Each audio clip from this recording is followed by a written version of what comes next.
আসসালামু আলাইকুম। কেমন আছেন সবাই? আশা করছি ভালো আছেন। আলহামদুলিল্লাহ আমিও ভালো আছি। তো আজকের ভিডিওটি সম্পূর্ণ হচ্ছে নতুনদের জন্য, যারা নতুন পেজ ক্রিয়েট করেছেন তাদের জন্য কিছু টিপস শেয়ার করব। টিপস নাম্বার 1, নিশ ঠিক করবেন। নিশ বলতে হচ্ছে টপিক, কোন টপিকে ভিডিও বানাবেন সেটা হচ্ছে কুকিং, ফানি, ইসলামিক যেকোনো ধরনের হতে পারে, সেটাকে ঠিক করবেন আগে। নাম্বার 2, অরিজিনাল কনটেন্ট আপলোড করবেন। অন্যের কোনো কিছু কপি করবেন না, অন্যের কোনো ভিডিও আপলোড করবেন না।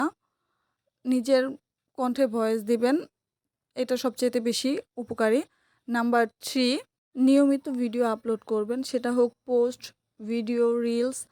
এখানে ৩-৪টার মতো করে হচ্ছে রিলস আপলোড দেওয়ার ট্রাই করবেন। নাম্বার 4, এঙ্গেজমেন্ট বাড়াবেন। ভিডিওতে প্রশ্ন করবেন, ভিউয়ার্সদের কমেন্টে রিপ্লাই করবেন। এতে করে পেজের এঙ্গেজমেন্ট অনেকটাই বেড়ে যাবে। নাম্বার 5, পলিসি ফলো করবেন।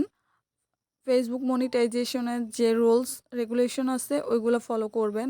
কোনো কাটা ছেঁড়া, অ্যাক্সিডেন্টের এগুলা কখনোই পোস্ট করবেন না। এতে করে মনিটাইজেশন পাওয়ার সম্ভাবনা খুবই কম। এইসব কোনো কিছুই পোস্ট করবেন না। নিজের কন্টেন্ট আপলোড করবেন, তাও আবার অরিজিনাল কন্টেন্ট।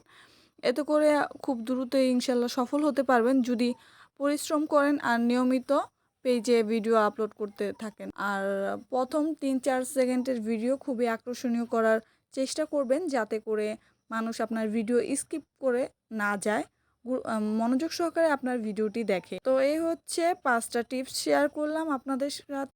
এই টিপসগুলো মেনে চললে ইনশাল্লাহ খুব ভালো একটা ফলাফল পাবেন আপনাদের পেজের মাধ্যমে। তো আজকের এই ভিডিওটি এই পর্যন্তই। দেখা হবে পরবর্তী কোনো ভিডিও নিয়ে। ততক্ষণ পর্যন্ত ভালো থাকবেন, সুস্থ থাকবেন। আল্লাহ হাফেজ।